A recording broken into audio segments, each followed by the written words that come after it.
Ladies and gentlemen, Mr. Bell. How are you guys doing? We're going to have a good time tonight. But first I want to ask, you guys at the front, you do know this is a comedy show, right? You know how this works, right? I know with Christians, you're not used to this comedy thing, so I have to get some... If I run out of material up here, I'm going to start working you guys. Like, when I walked in, I was already checking out who's wearing what. I was like, okay, leather jacket, I can work with that. all right, colorful, I can work with that. So I know Christians, you want to do this whole thing where you come up and, the front is where the anointing is and all that. It's not that kind of show. Oh, my goodness. And the thing is, I always try to gauge who I'm dealing with whenever I do this kind of thing, because I learned that there are levels to Christianity. Did you guys know that? There are levels. There are people that are saved, and then there are people that are saved. They're on another level. The way I discovered this, 2011, a friend of mine, he started an interdenominational prayer gathering thing out in the West Rand. And would go there. Christians were so excited. It's prayer meeting. It's like going to the club. We're so excited. But prayer meeting doesn't just start, okay? If you guys are experienced with prayer meeting starts easy, all right? Even the tongues. If it's a 1 hour, then we're going to go fast, all right? So it's like we're in there and out.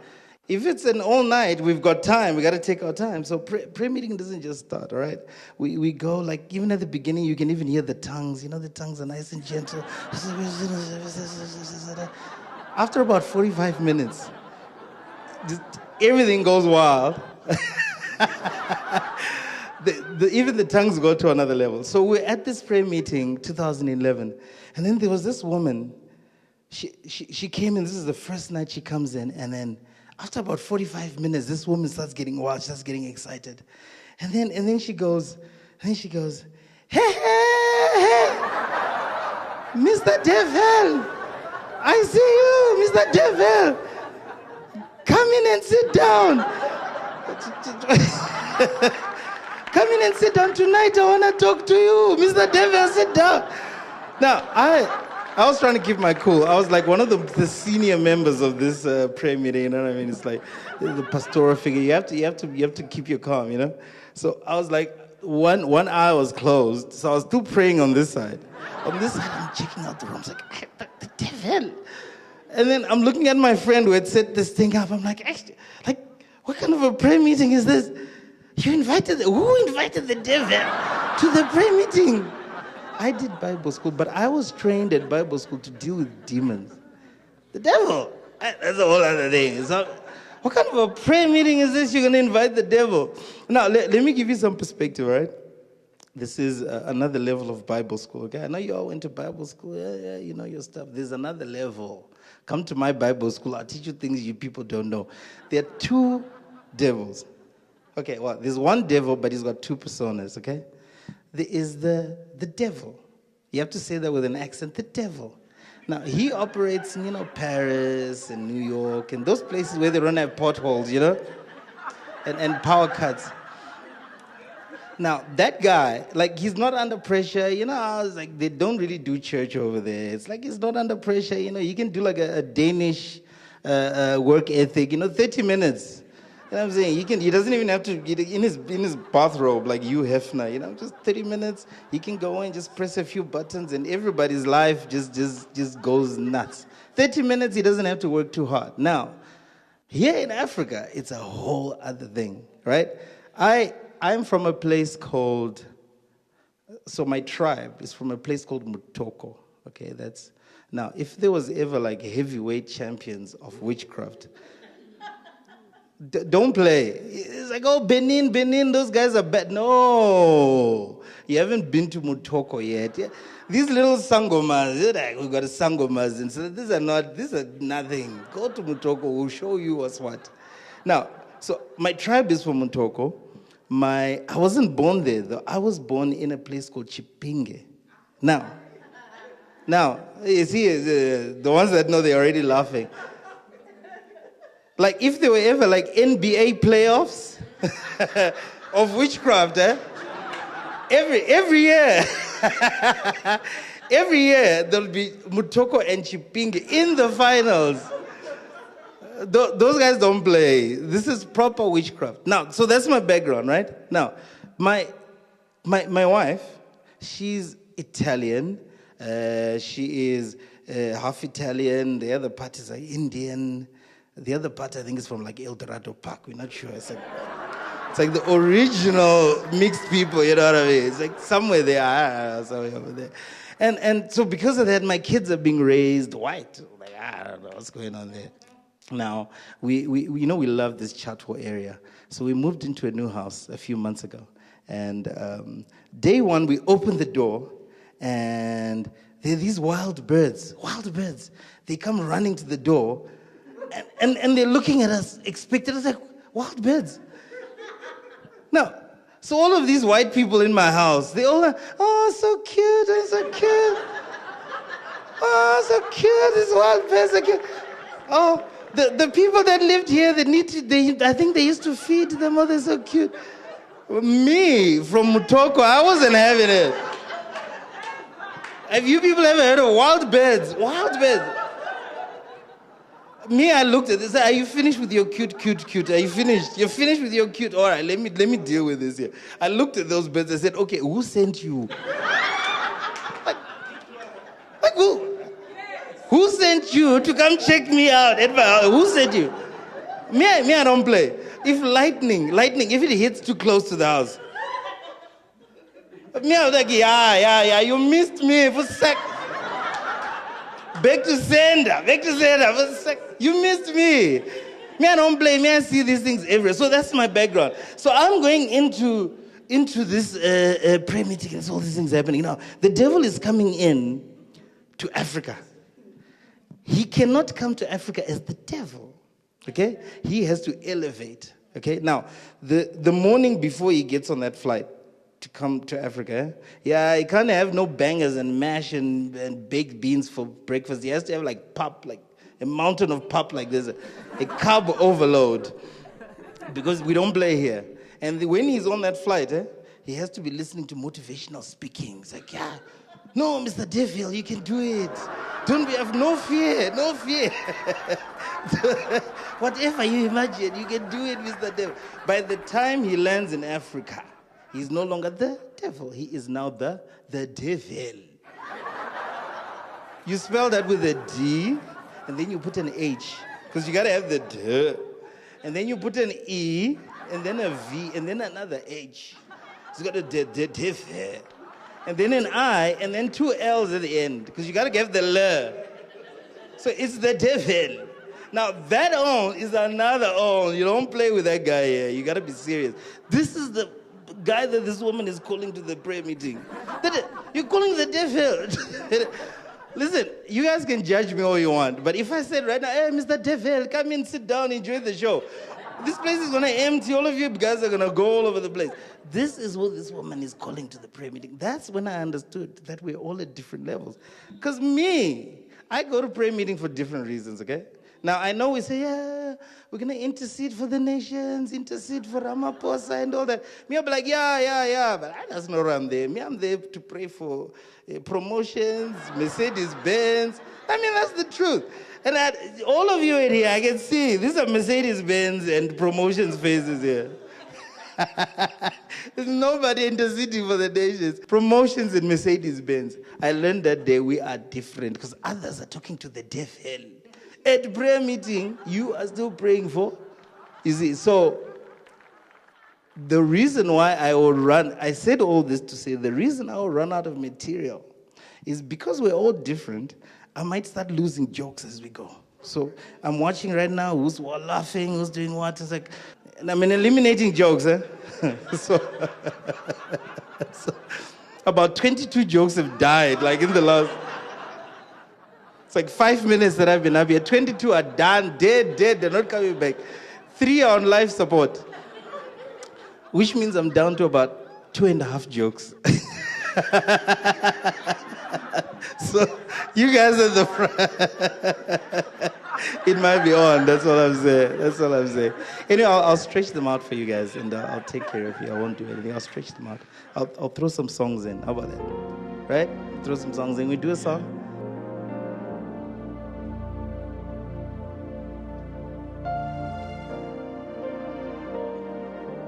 Nice. You are worthy. You are worthy. You are worthy. Yes, you are. You are worthy. You are worthy. You are worthy. Yes, you are. You are worthy. You are worthy. You are worthy. Yes, you are. You are worthy.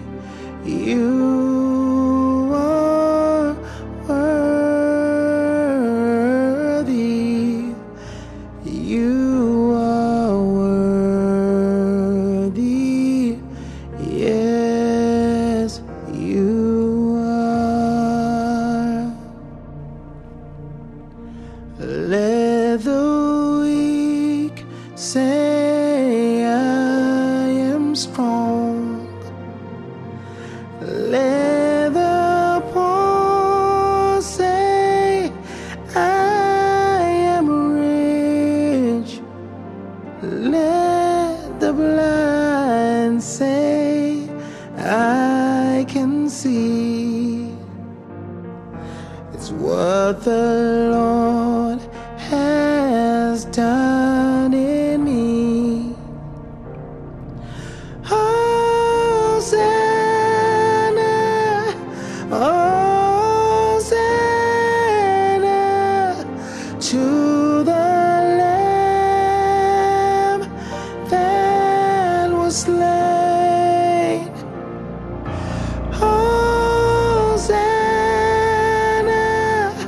Hosanna. Jesus died and rose again. Thank you, thank you. Oh yeah.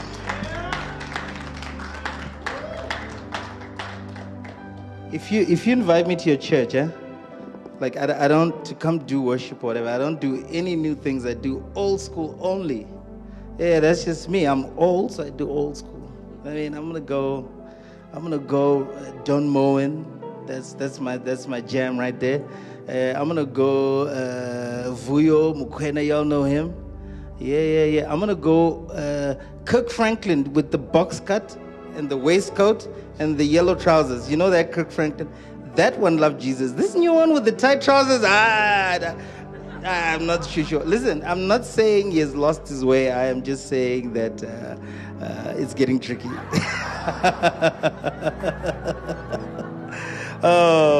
Like, look, there's some great material that's coming out. I'm not like one of these old guys that's like, oh yeah, it used to be better back in my day and all that. No. There's some new stuff. You know, what's the name? Ntokozo Mbamba. You're on Ntokozo.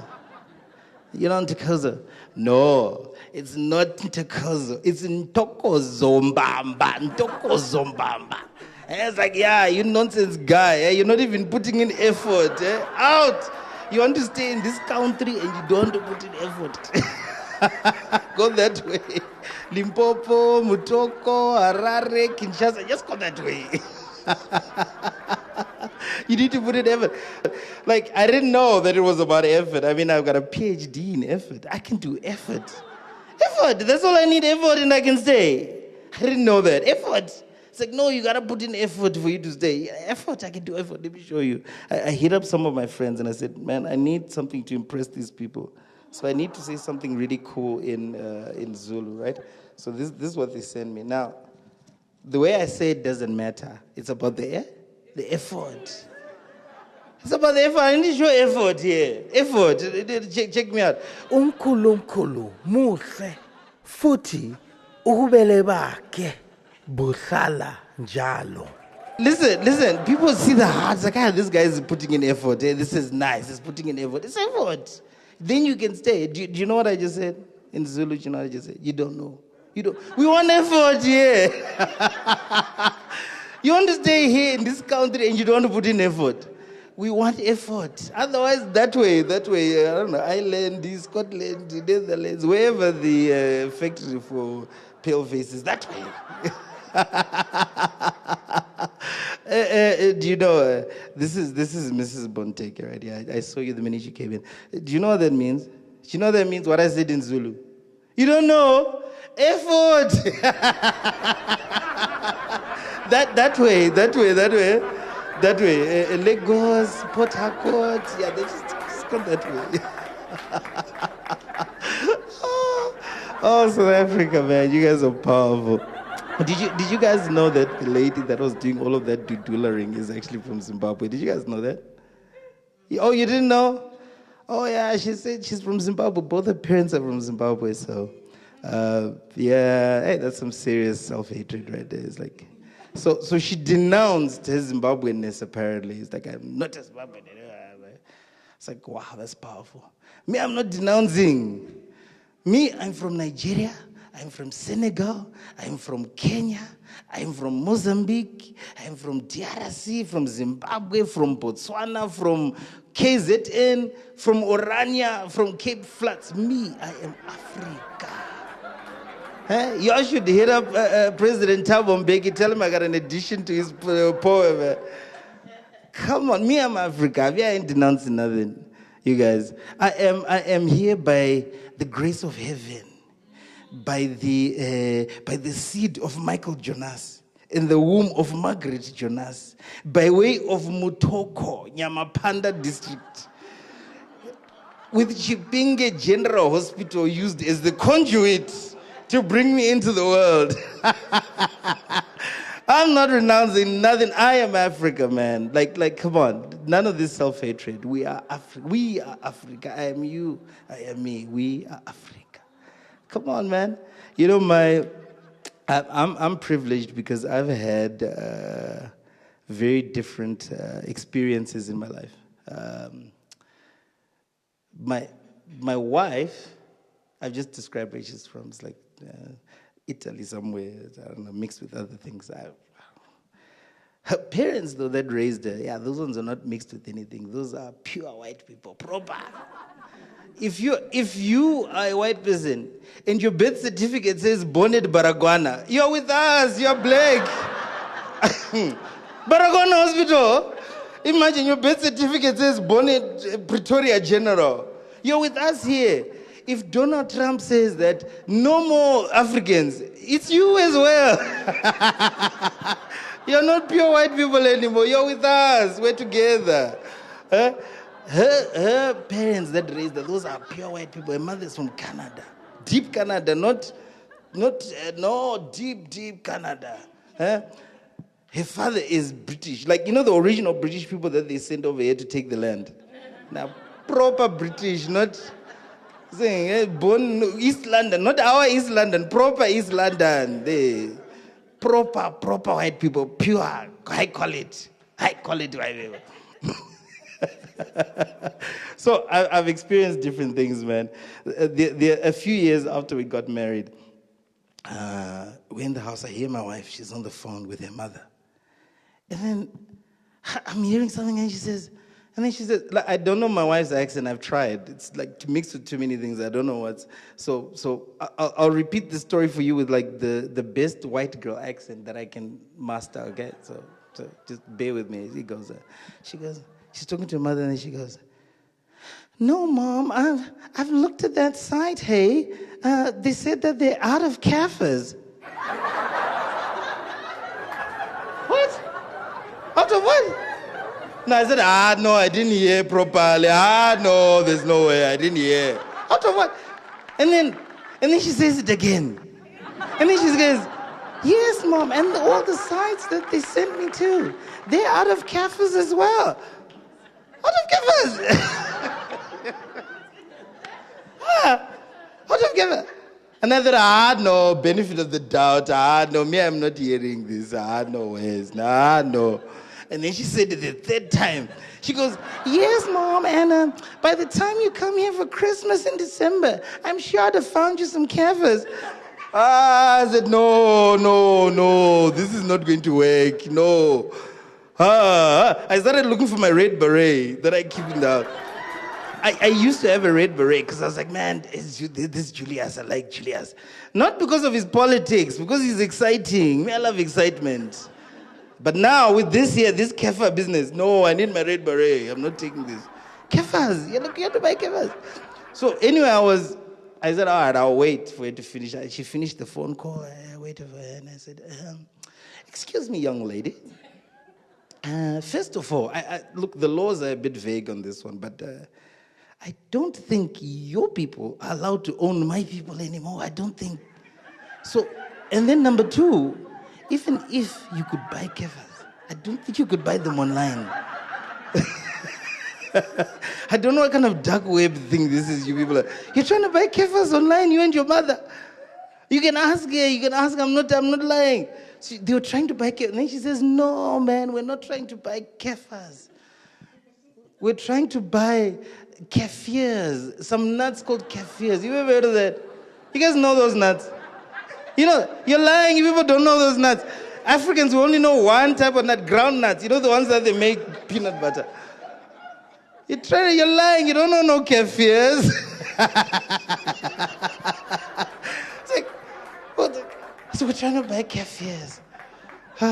Anyway, it's been, my life has been colorful. I am a Pan-Africanist type of brother, you know. I thought I was going to be the next Bantu Steve Biko. Yeah, freedom for the people. I thought I was like, yeah, that's what I want to be. And then I got softened because I was born into Christianity. And the thing about, I consider myself a hardcore Christian, hardcore. And for me, I then discovered as I was growing in my Christianity that if you're going to be a hardcore Christian, you then have to be hardcore about the things that God is hardcore about. And God is hardcore about love and about people. See, this is where most Christians are. You're hardcore about the wrong thing, fighting about the wrong things online, but you're not being hardcore about people and about souls. You see? So that softened me, my Bantu Steve Biko-ness a little bit, softened me up. And then I met this girl. I was resisting. I was like, no, man, this doesn't work. I can't marry this girl. It's like, it's not a good look. It's not a good look. Imagine me showing up, you know, at the meeting, you know, the let's take the land away from the white people meeting. And I'm showing up with this girl, I'll lose credibility. It doesn't work. I was like, no, I can't marry this girl. You need to marry a proper African sister. You know, the Nigerian head wraps that go up. Yeah, like a 2-meter one that goes over. Proper.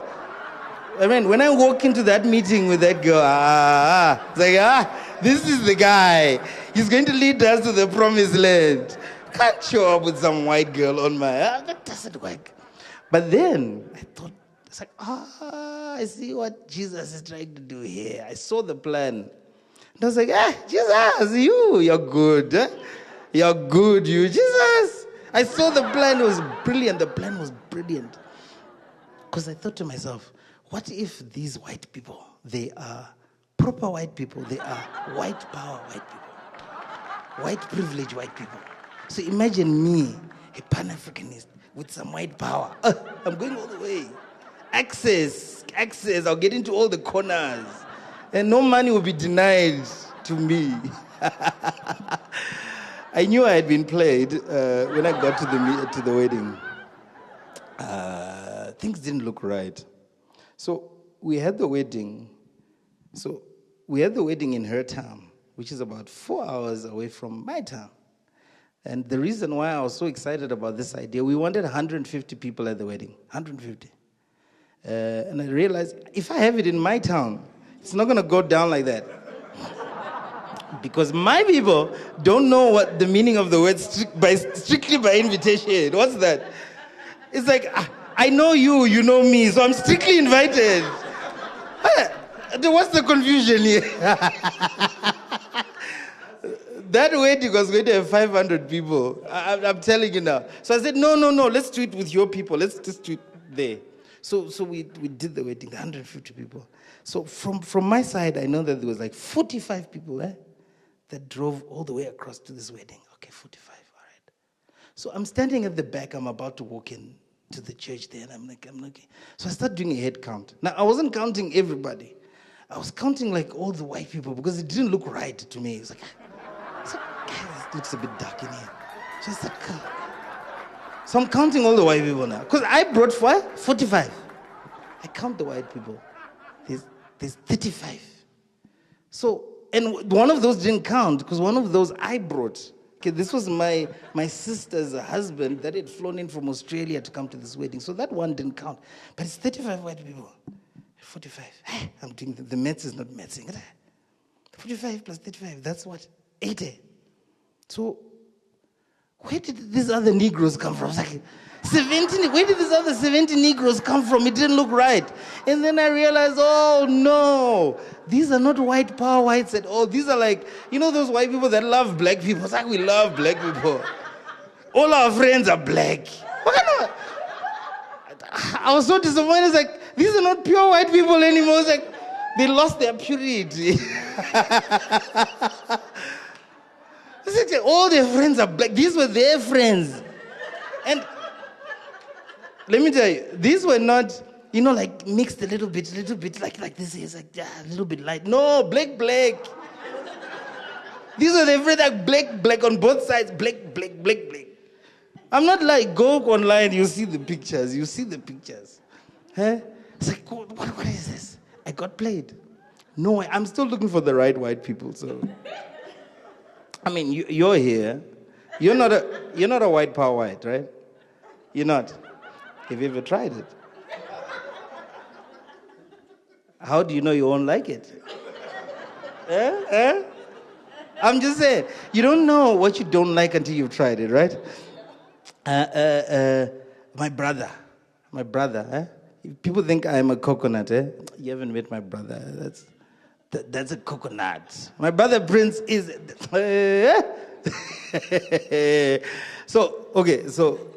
So me, I grew up black.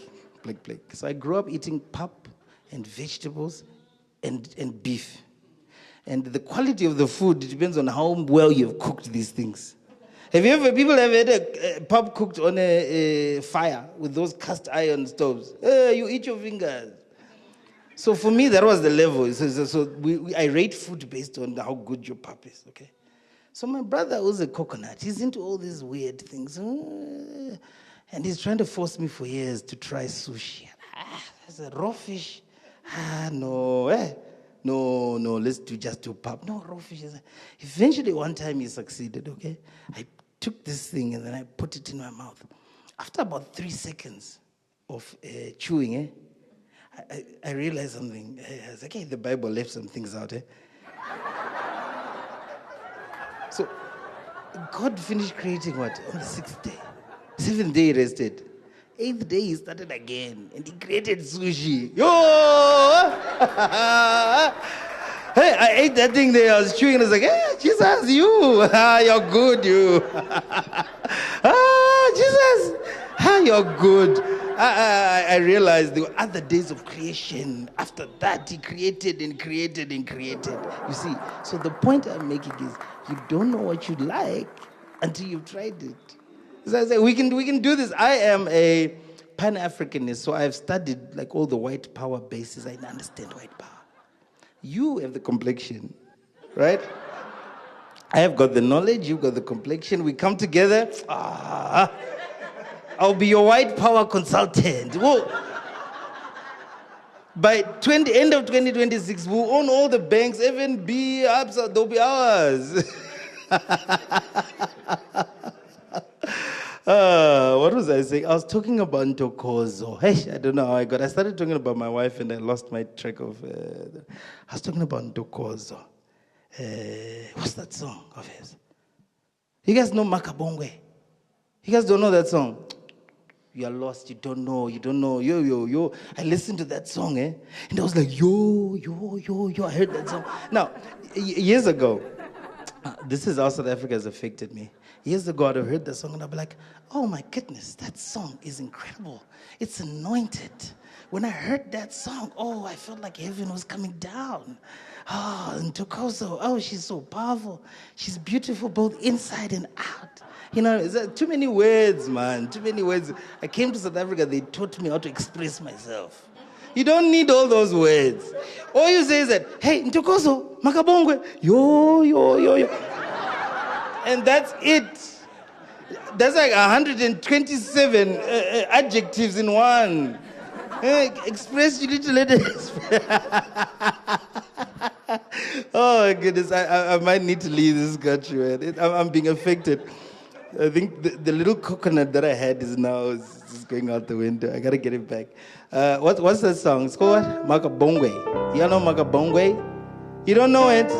You don't know it? Let's go. Let's introduce these guys to that song.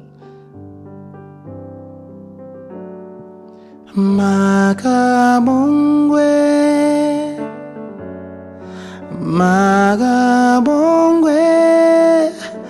hallelujah,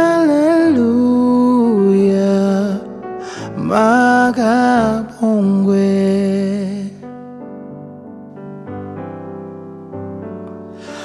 Makabongwe,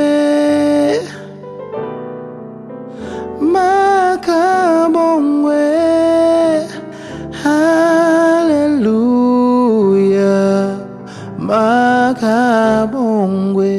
Now, when I'm leading worship, I'm not going to sing any of that. It's a beautiful song. It's powerful. It'll get you to heaven. It's like, I'm old school. I don't even go there. I don't go there. I go here. I go here. There is power, wonder-working power in the blood of the Lamb. There is power, power, wonder-working power in the precious blood of the Lamb. I surrender all. I surrender all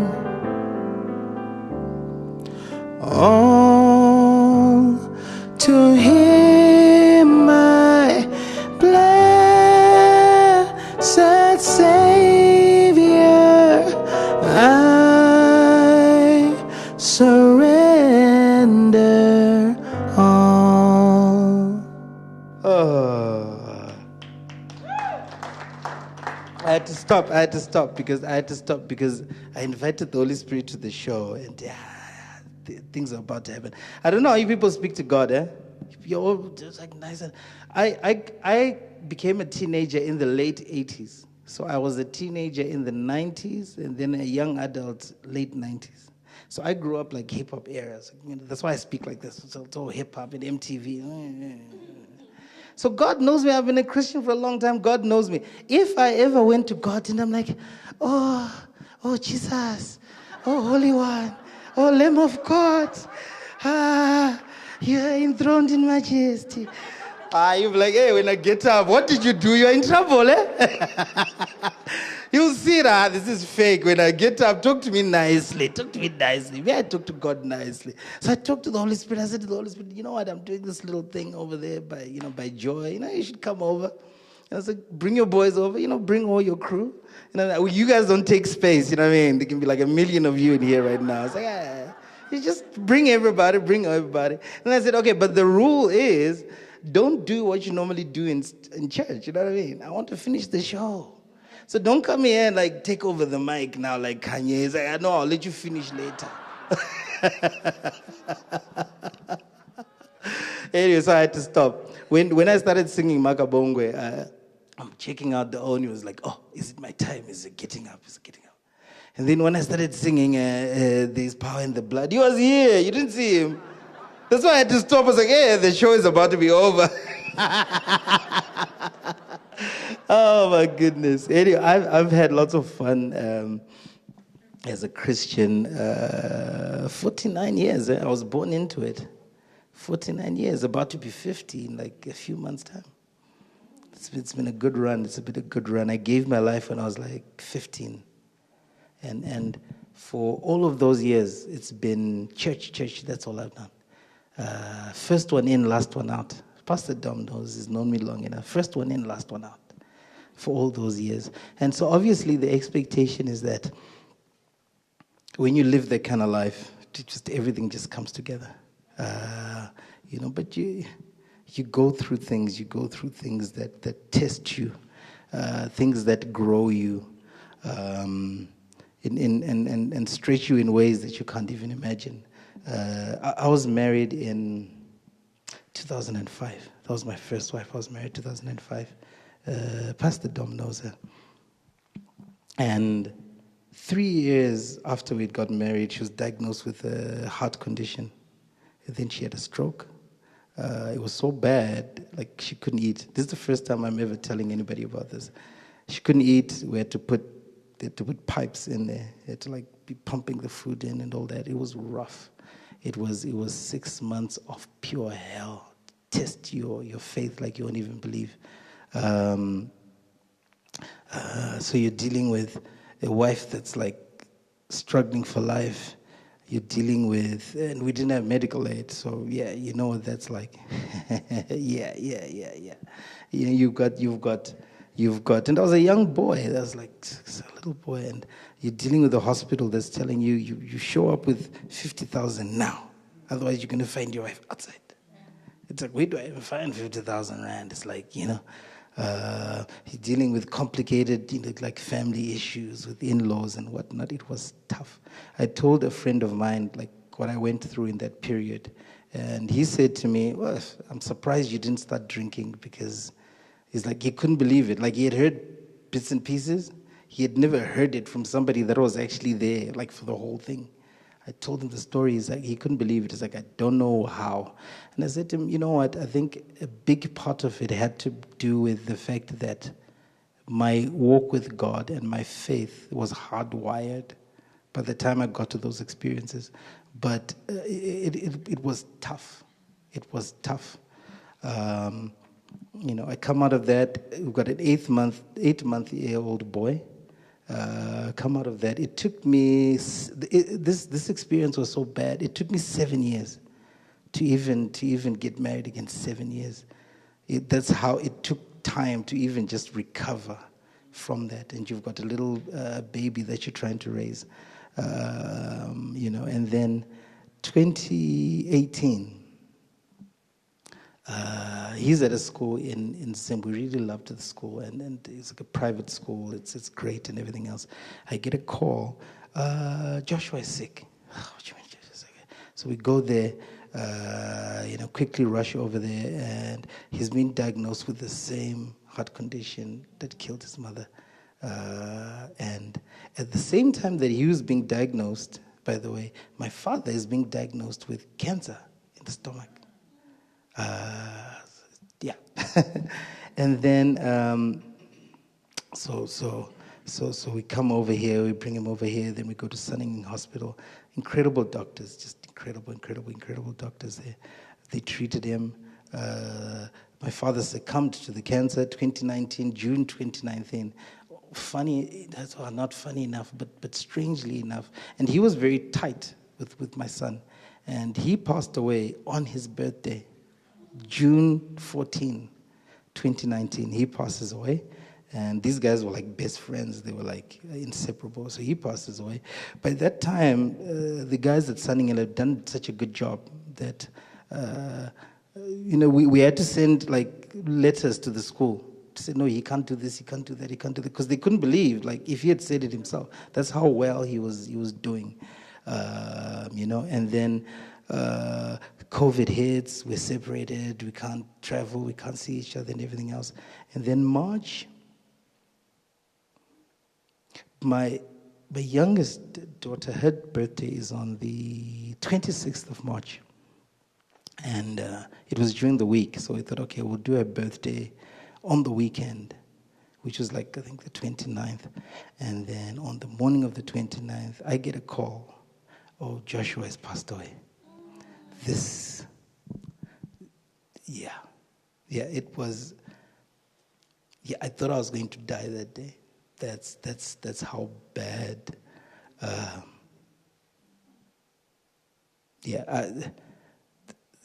The first one was hard. This one just hit me like a tread. I thought I was going to die that day. It felt like there was no purpose. There was no reason anymore. That was just it. Did the funeral, came back. Now remember, I've got 2 kids in the house. I've got a wife, 2 kids. They're all falling apart. And obviously, I'm trying to be the big man, try to keep everybody together. And my wife only found out years later, that I would wake up at 1 a.m. and then be crying for hours and hours and hours, and then just be strong during the day for everybody else. But it was devastatingly hard. Now I'm telling you this story because I'm just trying to show you how God orchestrates things, because we struggled for a very long time. People didn't even know what we're going through. But we struggled for a very long time. And then, later on, 2021, we decided, okay, let's go back to church. We started going to a church here in Joburg, and it was after COVID, so you had to book. You remember? I don't know if you guys remember. You had to book your seat in church and whatnot, and so we messed up the booking somehow. We don't know, and we got there. The gate is closed. Church is over, and the kids, kids are church babies. They get so excited about church. By Wednesday, the small one was already asking, how many days to Sunday? So we then Googled, okay, what church is in the area, just so we can take the kids to church. We found a church at the Buzz, near Douglasdale Police, the Buzz Shopping Center. We didn't know what to expect. We just walked in. 15 minutes after we walked in, I turned to my wife and I said to her, this is the place. Because after what we'd been through, I walked in there and I felt a peace that I had never felt before. I don't know what they do in there. This is at Four Ways Community Church. I don't know. It's just now peace, shalom is when we translate it into the common language, it's a feeling. Shalom is not a feeling. Shalom is an assurance that God is going to bring all things into alignment. And because of that assurance, you then get the peace that comes with it. Within 15 minutes in that place, I said, this is the place. And this was God setting us up. We were there for about a year, and every single time, even up to today, I told Pastor Tony, I was like, I don't know what you guys do in here, but yeah. We were there for about a year now. So now we've got peace. We don't have healing, but we've got peace. Beginning of 2022, a friend of mine that I had known for I think some 25 years or so. He calls me up. This is Apostle Rodney. You guys know him.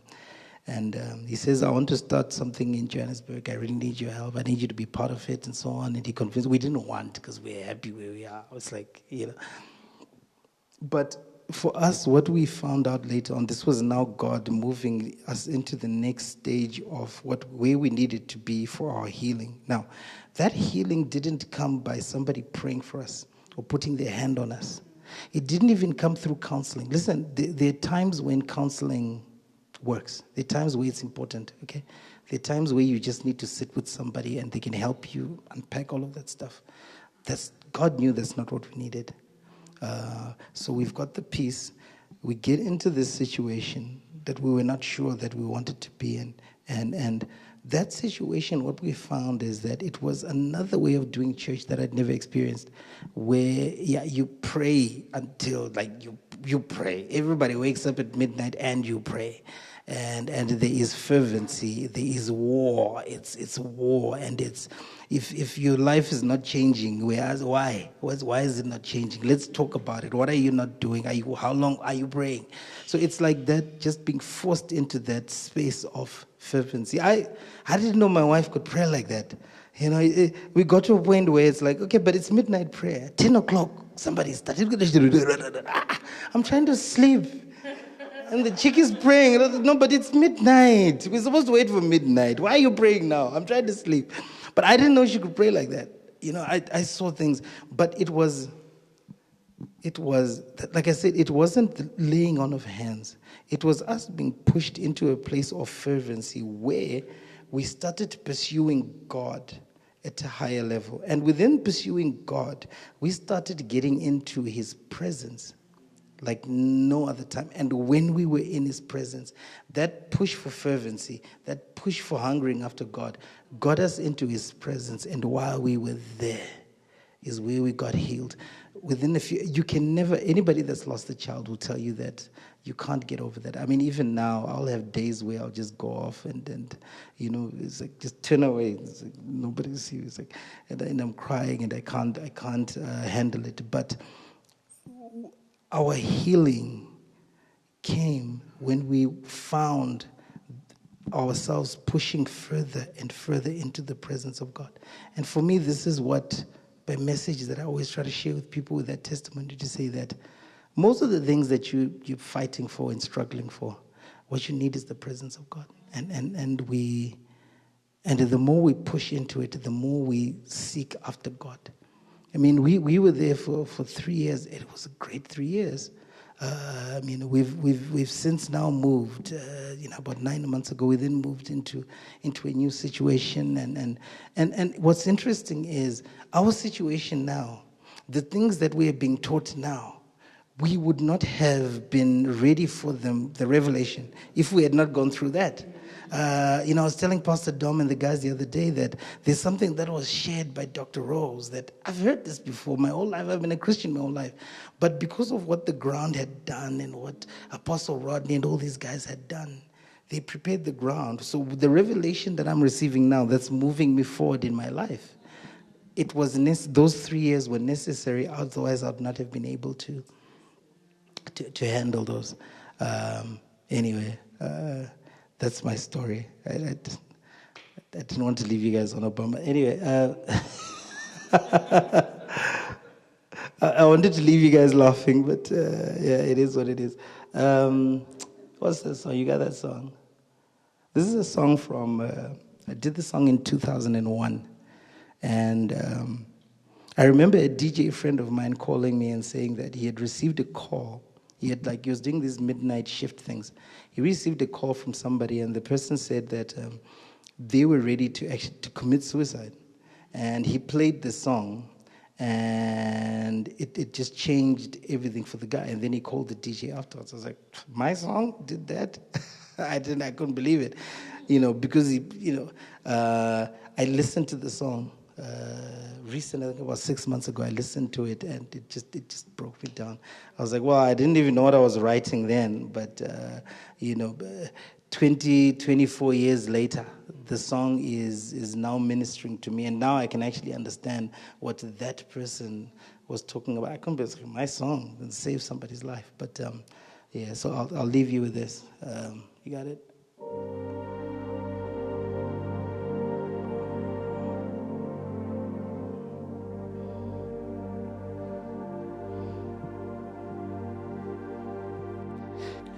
He watches as I close my eyes at night. He watches as I start to cry. He watches and I feel him cry with me.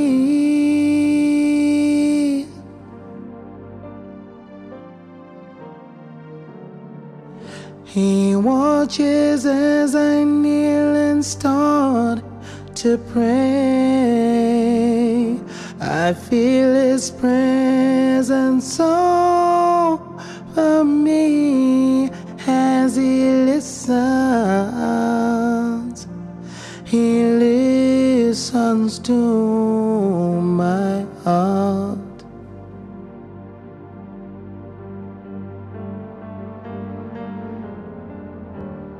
Even though he's King of Kings, I know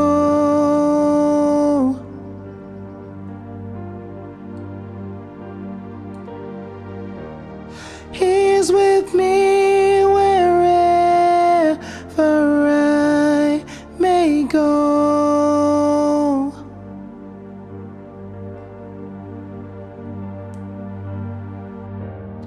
Even though my heart grew cold, he never left my side. He has always been right there. Someone to watch over me.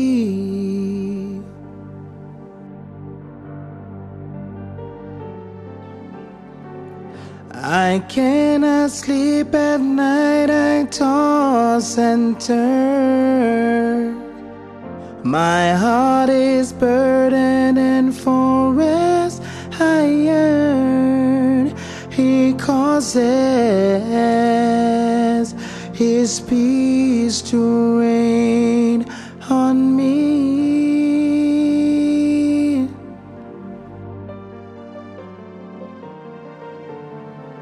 My heart is breaking and I cannot stand. My mind confused, I cannot understand. He speaks to me, restores a hope in me.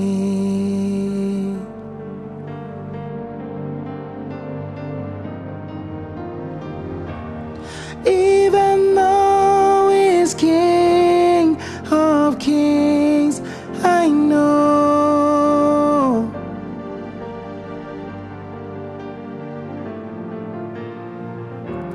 he's with me wherever I may go.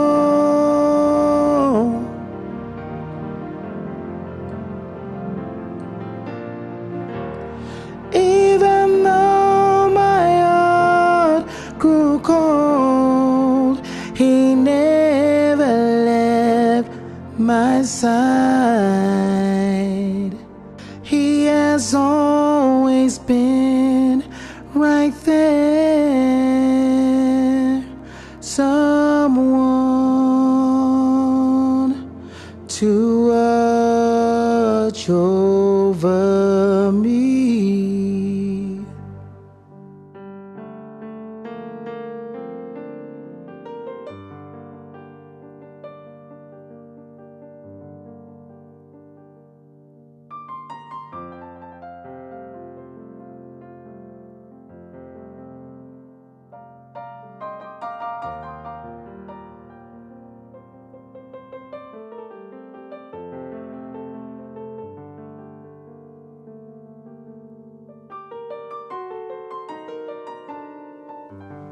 I awake to meet another day.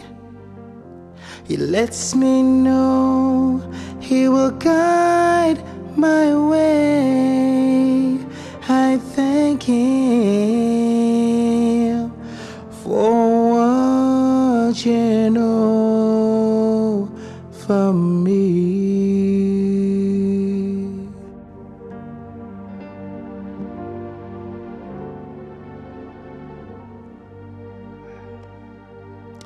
Thank you, guys. You've been awesome. You guys survived. I told you I'd stretch these jokes out. But thank you guys for coming. You guys have been great. I won't start saying thank yous now because the list is too long. Oh, it's too long. It's too long. Anyway, you'll see it on tape as we roll the credits. All right? So we're going to roll the credits. Thank you guys for being here. See you next time.